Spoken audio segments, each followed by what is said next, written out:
The following 12 videos will be a chapter by chapter, room by room by room walkthrough on how to beat the Dead Space Remake on the impossible difficulty. I have a few things that I want to cover, but for most of the cutscenes, I'm not going to talk over them, so I'm going to let the opening cinematics play and then cover a couple of things during the walk into the Ishimura.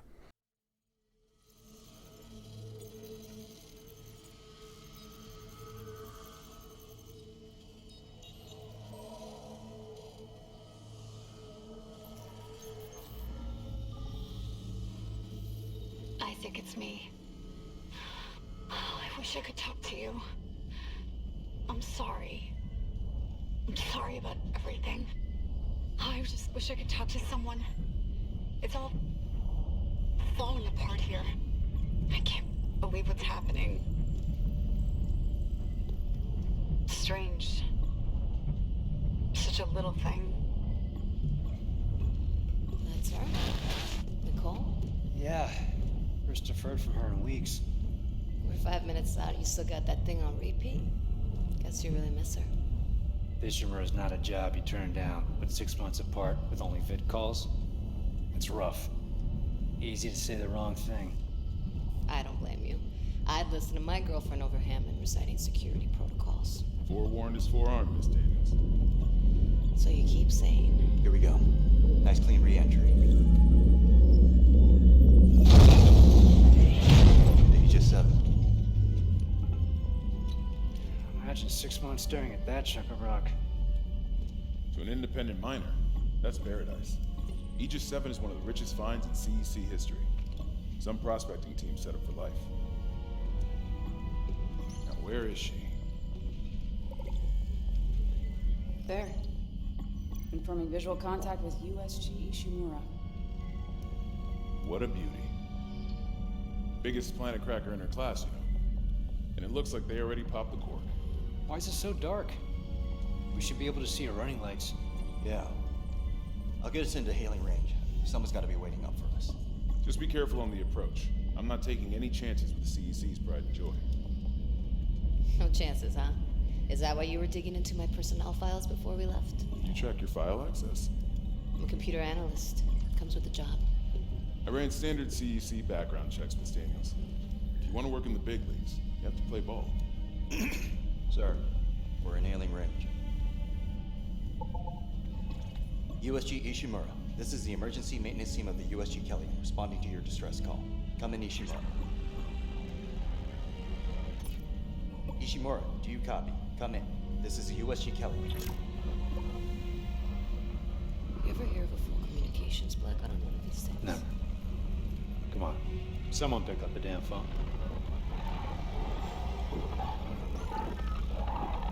The hell is that? Sounds like their communication array is busted. Maybe a broken encoder. Daniels and I can handle it in 48 hours, max. Hey, that gives you plenty of time to catch up with Nicole. Yeah, I hope so. Jen, Johnson, take us in. Gravity tethers engaged. Automated docking. Easy go. I'm losing control. Fuck! We're off course! Daniel! Guidance system override isn't responding. Shit, we're coming in too hot. It's gonna smash us into the hull. Jen, aim for that emergency stabilizer. There, the blue light. It might slow us down. Got it. Drop the flash shield. Everyone brace yourself.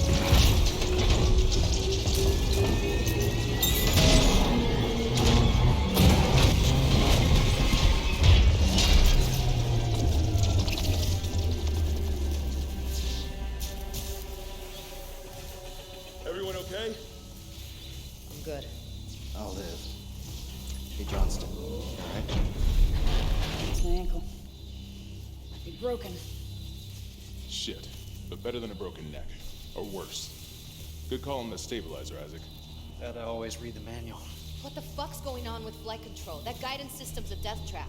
Better add it to your repair list. Jen, what's our damage? Comms are down. We lost a port booster. Got a fire in one of the stabilizers and... Singularity core's a mess. Could be worse, but not by much. Then let's get some help. Johnston, stay with the Kelion. We'll send a medic. Everyone else, with me.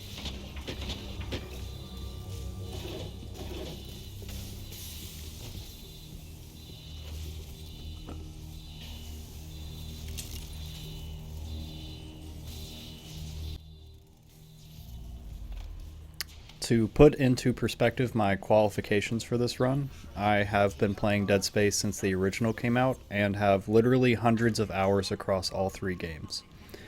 I have completed all of the achievements in all 3 of the games, except for maybe 1 or 2 co-op achievements in Dead Space 3. And this remake is everything that I've wanted it to be. So since it has come out, I've been nerding out on it. I've played it every day, pretty much, since its release.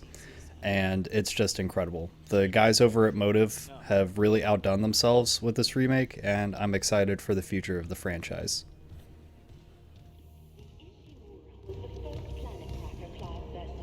At least we didn't take out the sign.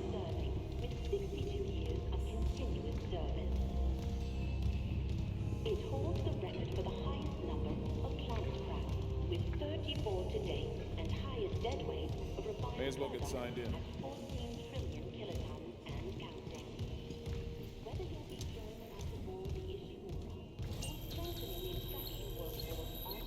Welcome, Isaac Clarke, to the USG Ishimura.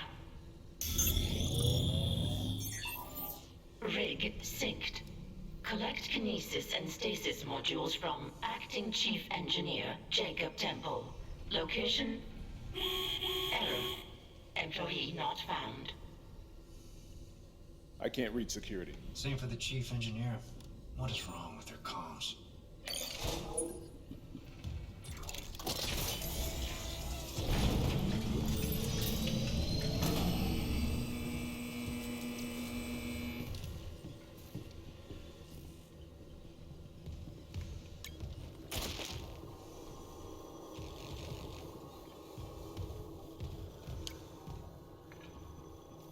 Someone left in a hurry.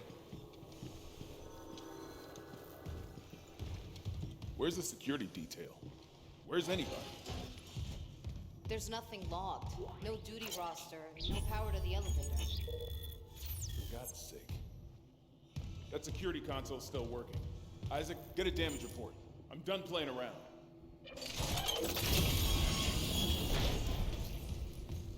There's something on the floor here. Is that? Isaac, I need that damage report.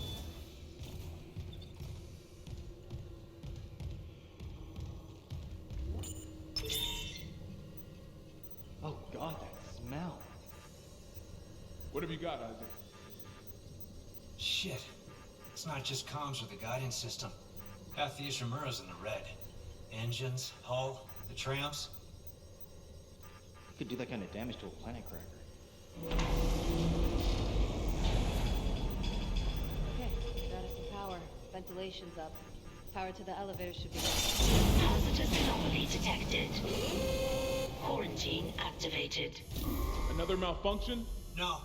The quarantine systems are all fine. Oh, wait. Do you hear that?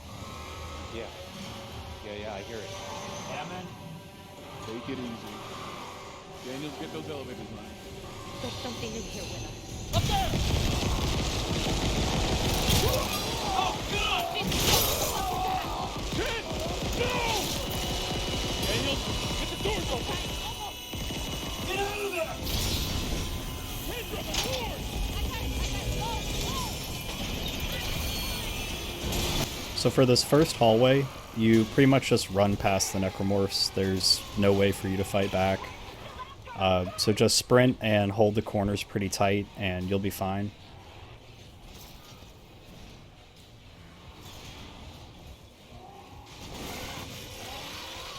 I really like what they did with the graphical overhaul of the game. Being able to see Isaac get absolutely covered in pints and pints of blood is just a great touch. In this room, we're going to get the plasma cutter, and I'll go over a couple of basics involving killing necromorphs.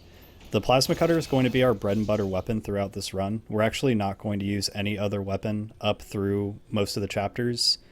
We are going to pick up the contact beam and the force gun, and there are very limited applications with the flamethrower of all weapons, but all of the other weapons I carry on me just for ammunition fodder for selling at the store. Dead Space and all survival horror games are all about managing your inventory and being very mindful about how much ammunition you're spending on killing enemies, what enemies you can run past, where you should pick fights, and ways to minimize ammo expenditure. So for those circuits, and every single circuit in the game except for 2, you can melee. The other 2 are like quote-unquote secret rooms where you have to shoot through a broken window in order to break the circuit. So we are already starting off hot by breaking that circuit and saving us 1 shot of ammunition. And then we encounter this first Necromorph here who is tearing this poor guy to shreds. So a perfect kill on Necromorphs, and this could be argued, is 6 shots on the hard difficulty and the impossible difficulty. The way that I've always liked to take on Necromorphs is to cripple them first. Spooky cheeseburger jump scare here. Is to cripple them to take their legs off. That is going to allow you to vastly reduce their mobility and get good shots on their shoulders. It didn't die. We shot that fucker right between the eyes and it didn't die. Smith had to shoot its fucking arms and legs off. For God's sake, send help! So taking the legs off is going to reduce its mobility. It's also going to make it very easy to line up some shots onto the shoulders. So 3 shots to one leg or the waist area, get one of those legs off, and then 3 shots to one of the shoulders to take the arm off. Isaac. Oh my God, Isaac. You made it. They're everywhere. Shin, is he, He's gone. Nothing I can do. What the fuck are these things? The ones I saw, some of them were wearing Ishimura uniforms. They're the crew? How the hell can they be the crew? Look at them. We need to get to the bridge. There's 1,000 people on board. Someone will be there. We can't. The tram system's wrecked. Everything's locked down because of the quarantine. And you're both repair techs, so how do we do this?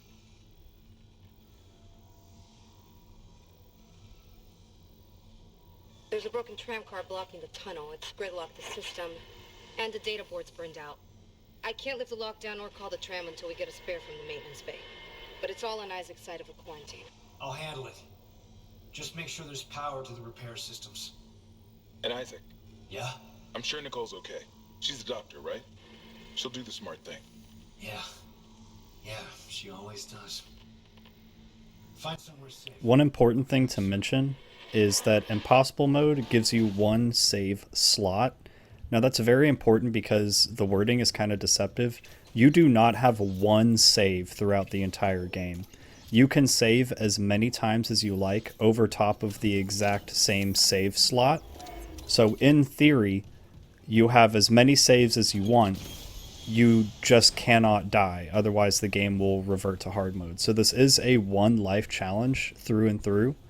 However, there are some ways to get around this, and the ways that you're able to beat the game on Impossible Mode without taking damage is save scumming. So saving often and reverting back to your most recent save point.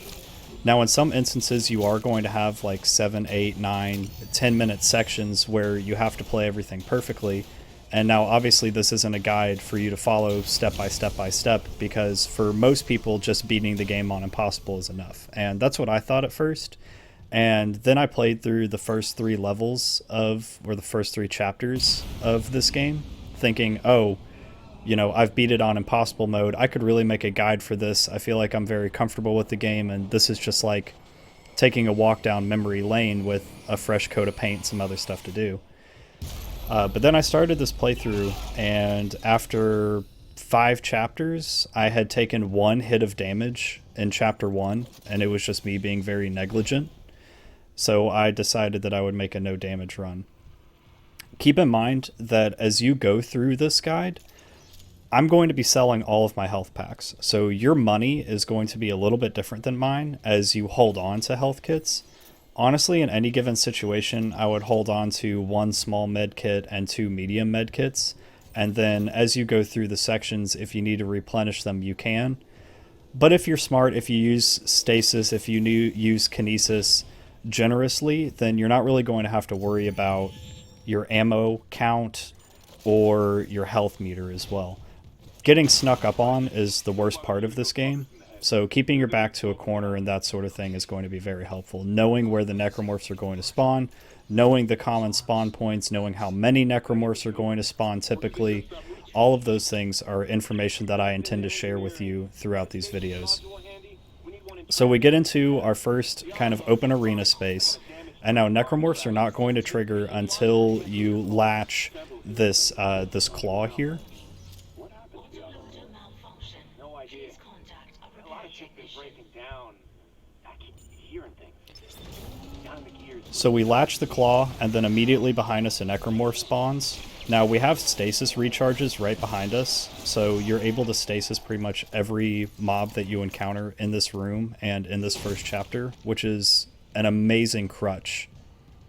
So right there, we just had one spawn in. Sometimes two will spawn in. Yep, there's the second one. He was just delayed.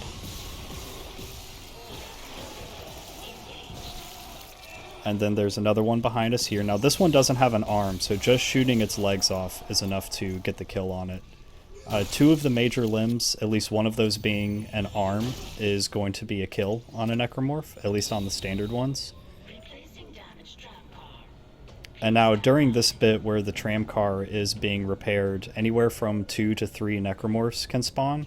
Usually one of them is going to spawn very close to you, and then the other one is going to spawn on the other side of the hallway. So right here, this guy spawn, and then we're just going to rinse and repeat like we have with the previous enemies. So we've got another one that spawned here. And I just love the new gore of this game. You shoot an enemy once, it peels its skin off. You shoot an enemy a second time in the same area, it peels the muscle back, and you can see bone, and then you shoot the bone and it severs the whole thing. So we didn't get a third spawn across the hall, which is fine. We just got 2 spawns that were close to us. Unless someone is lollygagging over there, and yep, someone is lollygagging over there. So the Necromorphs have staggered spawns too, so you're never like truly safe in a room until everything, all objectives in the room have been totally cleared. So we see we've got objective completed there. We've wiped out all of the Necromorphs in the room. We're not going to get any surprise spawns unless we hang out for like forever. So chapter 1 isn't too difficult. The game's very generous about the stasis recharge stations. So we've cleared the tram, and now we have to go back and grab a data board from the maintenance areas. You're going to turn right here and be introduced to a spitter variation. It's a female Necromorph that can spit bile at you, and it's very important to dodge that bile, even if you are not doing a no damage run. And this guy fights with me right here because I'm bad. So I recognize that I don't take a leg off. You can dodge the bile pretty easily if you keep them at a distance, and honestly you can kind of just toy with these Necromorphs. So I got frustrated here after not taking the leg off and then wasting a shot on the arm. So I just stasised that enemy, knowing that I've got a recharge right here, and just stomped it to death. That's another thing that a lot of folks do, is on Impossible, hoarding ammo is very important.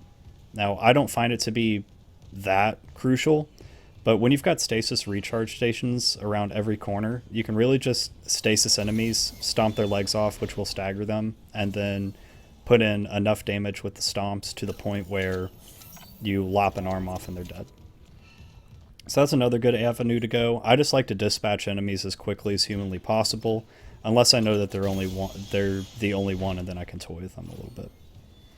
So now we're going to go get this data board. And this is the scariest part of chapter 1. So I wake the sleeper up with an arm shot, and then I put 4 shots in the waist area, eventually taking off one of its legs, and then put 2 more shots into the arm to kill it in 7 shots. So that is not a perfect kill. A perfect kill is 6 shots. You take off one of the legs and one of the arms, or both of the arms, and basically render the Necromorph useless. The way that Necromorphs work is that you don't really kill them. They simply stop moving and are unable to damage you any further. So some Necromorphs will outright die when you take a leg off and one arm off, and eventually they will be potent enough and the infection will have spread thoroughly enough to where they will still try and claw after you with one arm. So aiming for the arms eventually becomes the best strat, but I never really switch over to that. And you can also keep a mental note through these kills that you do on how much ammo you have lost by being imperfect. It's not really going to matter because you can make up for that with the breakable boxes and the lockers that you find all over the place. as well as killing necromorphs through other means. So the maintenance bay is the scariest room. It's a very long room. There's a lot of insta-kill barrels around that can help you out, but you get in here and there will be 2 spawns. You either get 2 close spawns or 1 close spawn to you and 1 far away. So this time around we got 1 close, which we immediately detonated that barrel on, and then I backtrack here and wait for this guy so I can use that barrel. Again, ammo conservation is a must. And then I just leave that barrel there for potential future use. Some enemy spawns are static throughout the game, some are varied. At this point, we've got this guy that climbs over the wall. That's a typical spawn that triggers as you're going over the bridge. You can just use another barrel there and blow him up. This guy kind of surprised me, so I backpedal, recognizing that I've got an insta-kill here. Keep a safe distance, blow him up. I definitely recommend using a good or above average headset when playing Dead Space, as you can really pinpoint the direction of where necromorphs are coming from. Now sometimes it's very deceptive in wide open rooms, especially in 0G spaces with leapers later in the game. But for the beginning sections and more linear areas, it's pretty easy to decipher where they're coming from. So we grab all the boxes and we head up the elevator. We can't get into the room over there, which actually has the data board, because it is locked. So we head up the elevator.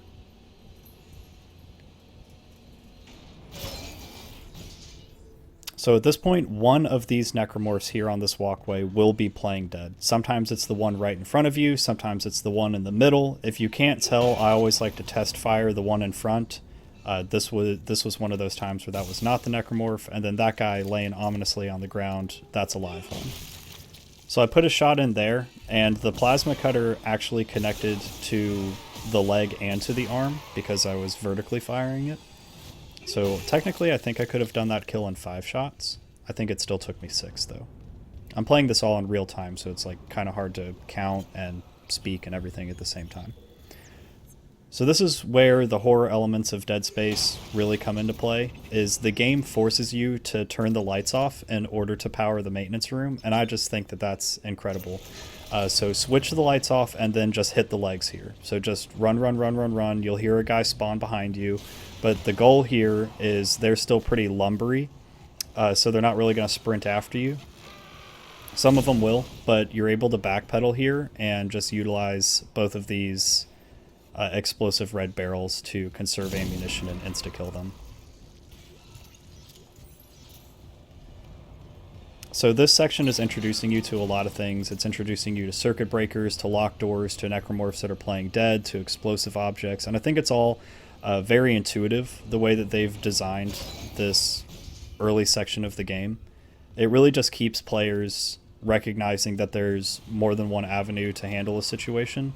So I get jumped here pretty hard, but I recognize I heard the guy pop out of the vent right behind me and saw that other guy across the bridge, so I was able to 2-for-1 them on that barrel, which was pretty sweet.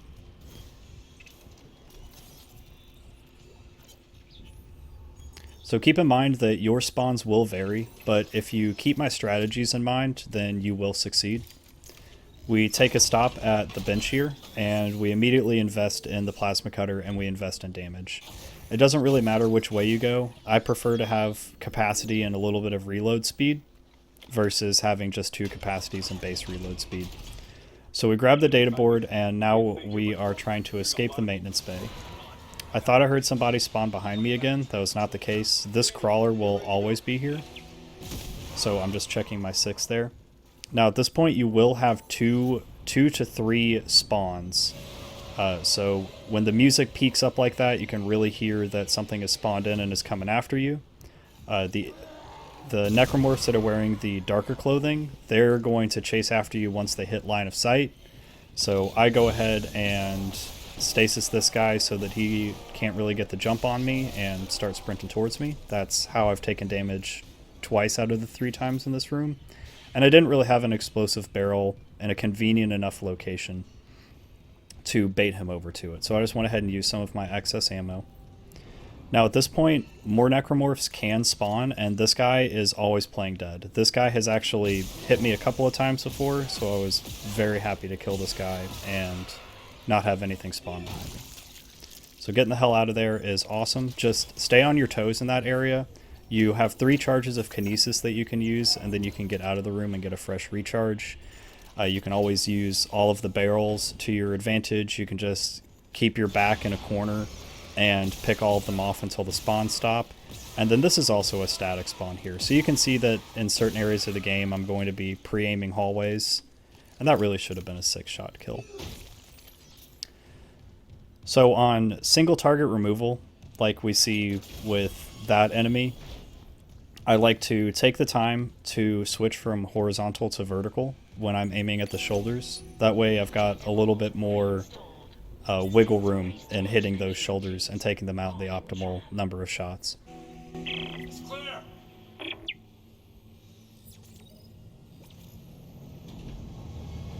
Now arriving at flight deck tram control.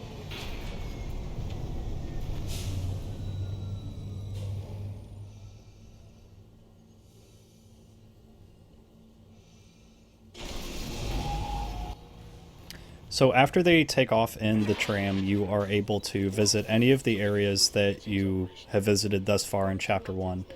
So I go ahead and backtrack here and top off on stasis. You're not necessarily going to need it through the rest of Chapter 1. There are definitely still a few encounters that you can run into, especially after the Kelion is destroyed, spoiler alert, where the leapers can kind of get the jump on you and close the distance between you very fast, which is why stasis could be necessary for both of those enemies. So I top it off and then I head to the flight deck.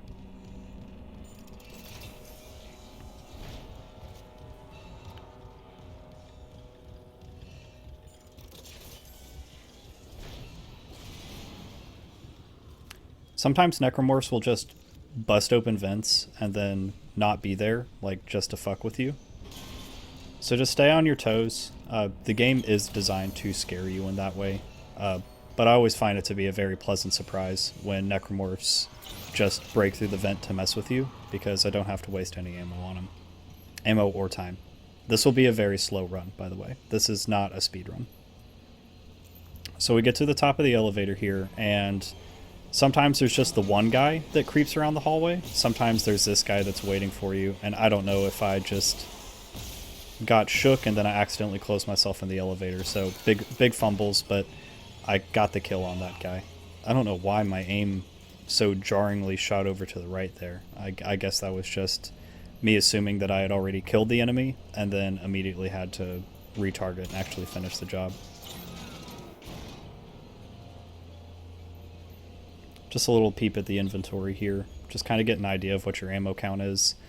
If you use the explosive barrels in the big maintenance room, you will be ahead on ammo by quite a bit. So since I gave this guy a ton of time to run up the walkway, he has now doubled back to try and get us. So I met him around the corner there. Easy enough.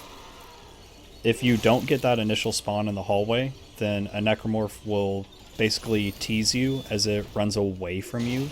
And then jumps into a vent, and you're like, okay, he's gone. And then right before the door up here at the top of this walkway, a Necromorph jumps out of the ceiling, basically on your head. So he would have jumped through that vent right there that we're passing, and then he spawns here. So we still got that spawn. We ended up getting 3 spawns here. Honestly, that could have been a misstep in the sequencing, so just keep an eye out on that. In the previous room before the elevator, where I said that Necromorphs can sometimes just break vents just to scare you, it could have been that one of them spawned so far away from me that I just decided to beeline to the elevator, and then they redirected to be in front of me. Usually there are not 3 Necromorphs in that hallway leading back up to the flight deck. Sometimes there is only 1. So I would say to prepare for 2, I guess brace yourself for 3, but usually there is just the 1, maybe a second one waiting for you at the top of the elevator. What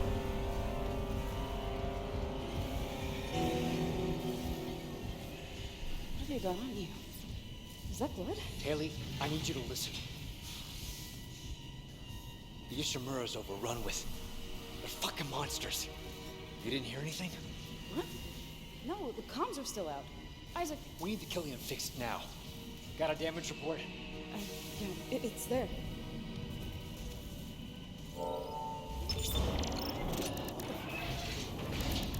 Oh god. Singularity core.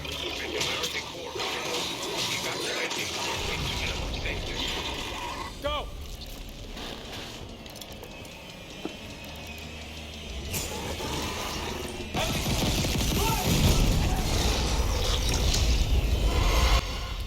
So as you can see, there was no fighting through the Kelion until it explodes and you get shot out of the windshield there. And then as soon as you turn around, you're introduced to a new enemy type called the Leaper. Now these guys, their legs have formed into a very sharp tail. They're scorpion type enemies where they'll crawl around the ground very quickly at you. There's really no perfect way to kill them because they're so fast. I like to just take both of their arms off and they're gone, and they're ugly with the fangs sticking out of their head. So you fight a normal Necromorph, you fight a Leaper, and you fight a second Leaper on this walkway here. No great way to kill them because they are just so squirrely that, you know, just do your best. I mean, I wasted a whole clip on him there when I probably could have killed him in 6, just like the other Necromorphs.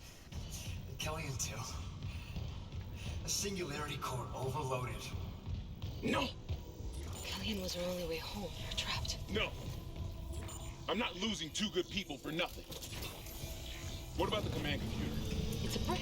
All the primary systems are locked down with the captain's codes. So we find Captain Matthias, track his rig.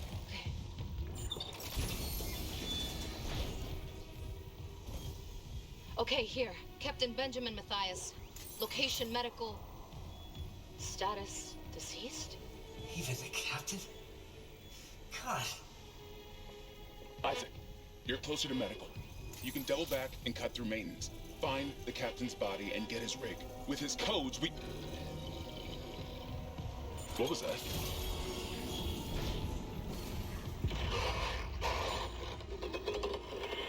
Chen? Okay, Hammond, run!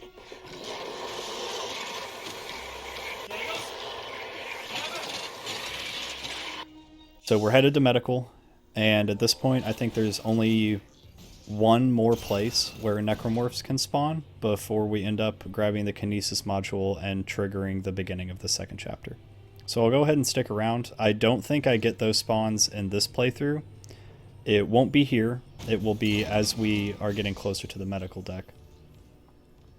We might do our first bit of shopping, but there's a nice little restock over here. A couple of boxes to stomp and one that you can open. So we access the store, and the first thing that, and yes, I do have all of the bonus suits because yes, I love Dead Space and I'll pay an extra $10 for 5 suits. Whatever. Sue me. So I buy the new suit upgrade. This is mainly in this playthrough. This is for the inventory space. But for all of you that are not doing this damageless, I highly recommend picking up the suit upgrades as soon as you can. Stacking up some armor is a big benefit over the course of the game. And as you upgrade your health and your armor, it has great returns for you.